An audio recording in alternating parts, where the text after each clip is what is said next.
Okey geng, korang tengah plan nak angkat Honda Vario 125 ke? Skuter ni memang popular gila kat Malaysia. Baru je keluar warna baru yang cun.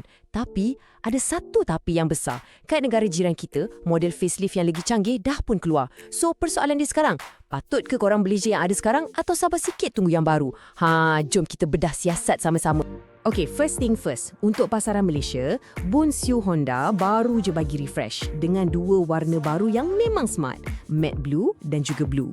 Nampak gayanya model sekarang ni masih lagi relevan lah kan? Tapi cukup ke setakat tukar warna je untuk pikat hati korang?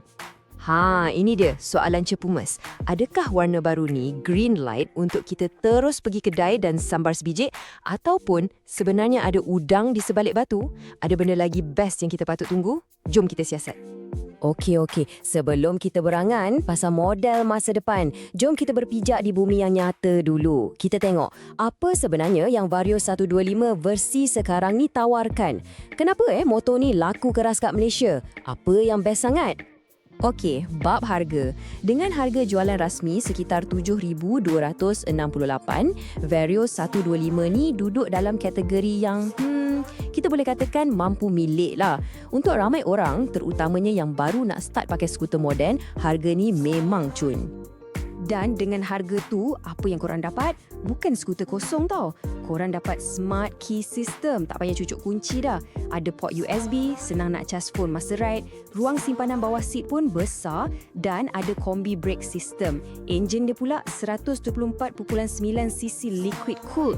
Memang ngam untuk layan jam kat bandar. Jap, saya nak ulang pasal ruang simpanan tu. 18 liter, geng. 18 liter tu besar gila. Korang boleh sumbat helmet full face, baju hujan, barang-barang peribadi. Settle. Untuk daily commute, benda ni memang game changer. Okey, dah puji-puji kan. Tapi, tak ada motor yang perfect dalam dunia ni. Sekarang, kita kena jujur. Kita kena tengok apa pro dan con Vario 125 ni. Biar adil, barulah korang boleh buat keputusan yang betul-betul benas. Inilah dia. Belah kiri, kekuatan dia, harga dia memang on point, design sporty, ada smart key, praktikal habis. Memang package yang menarik. Tapi, untuk dapat harga macam tu, ada benda yang kena korban sikit. Kuasa dia cukup-cukup makan je. Brake belakang masih pakai drum dan part paling penting untuk ramai orang, tak ada ABS. Senang cerita macam ni lah. Vario 125 ni memang raja jalan bandar. Nak cilok-cilok, nak jiman minyak, nak simpan barang, semua terbaik. Tapi kalau korang plan nak layan highway selalu, masa itulah korang akan rasa enjin dia macam semput sikit dan mula risau pasal tak ada ABS tu. Okey, so dalam gelanggang 125cc ni, Vario ni sorang-sorang je ke? Taklah. Jom kita tengok siapa lagi pesaing dia dan kat mana kedudukan Vario ni sebenarnya. Masih relevan ke tak?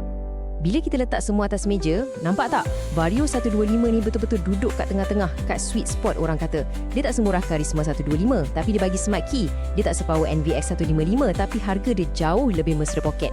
Dan walaupun SYM Jet 14 ada option ABS, design Vario ni lagi nampak garang. So dia menang dari segi package keseluruhan, harga, feature dan gaya. Okey geng, tarik nafas dalam-dalam. Sekarang kita masuk part paling crucial. Part yang mungkin akan buat korang fikir 2-3 kali. Jom kita terbang sekejap ke negara jiran kita, Indonesia. Masa kita kat sini tengah seronok dengan warna baru, kat seberang sana, Honda Indonesia dah pun lancarkan Vario 125 facelift. Serba baharu tau. Dan upgrade dia bukan keleng-teleng. Apa yang baru? Banyak. Sistem lampu semua dah full LED. Panel meter dia digital, lagi sporty. Siap ada variant street style yang pakai handlebar terdedah, nampak agresif gila.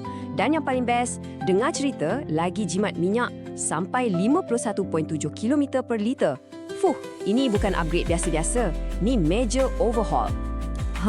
Nampak tak dilema dia sekarang? Sebelah sini kita ada model sedia ada yang dah terbukti bagus, solid. Sebelah sana pula model masa depan yang janji macam-macam teknologi dan rupa yang lagi fresh. Aduh, pening kepala kan nak pilih. Okey, kita dah tengok semua fakta, dah bandingkan pesaing, dah usia model masa depan. Sekarang, masanya untuk buat keputusan. Jom kita simpulkan siapa yang patut beli sekarang dan siapa yang patut tunggu. Baiklah, siapa yang patut pergi kedai dan beli Vario 125 sekarang? Simple je. Kalau korang ni student atau bajet memang ketat atau korang perlukan motor ASAP untuk pergi kerja atau kelas, jangan fikir panjang. Model sekarang ni adalah pilihan paling bijak. Ia bagi nilai paling padu untuk setiap ringgit yang korang belanja hari ini juga. So, kesimpulannya, pilihan di tangan korang.